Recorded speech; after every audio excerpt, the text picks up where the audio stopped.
Nay, si Grisel ho. Wala siya sa bahay ni Maricar. Ano ba kasi iniisip mo, ha? Bakit ba sila pinagkita?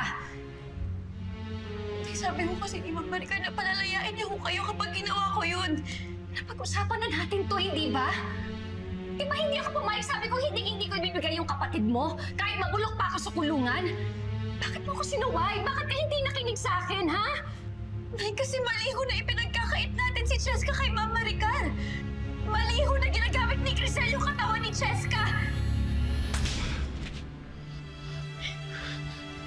Geraldine?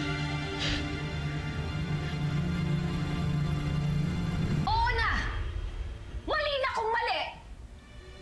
Pero pamilya tayo! Hindi porkit nagkamali ni isa, ipamimigay mo na lang! Ano klase pag-iisip yan, ha? Nay, hindi ko pinamigay yung kakambal ko. Ginawa ko to kasi akala ko ito yung tama. Hindi ko naman akalain na mangyayari lahat. Pwes, nangyari na! Naitama mo na yung mali! Sige na! Ibinigay mo na yung katawan ng kapatid mo kay Maricar. Ngayon hindi natin alam kung ano nangyayari sa kapatid mo. Hindi na natin alam kung nasaan siya. Masaya ka na? Masaya ka sa ginawa mo?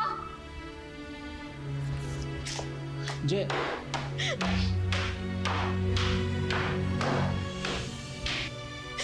Tay, sorry, hindi ko napabuti yung sitwasyon natin. Patawarin niyo ako.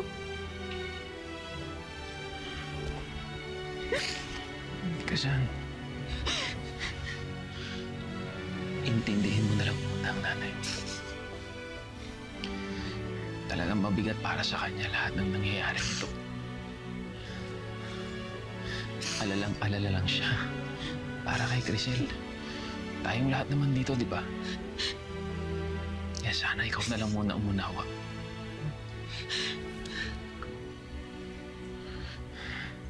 Lisan, baka meron kang idea kung saan dinala ni Maricar si Grisel. Saan kaya?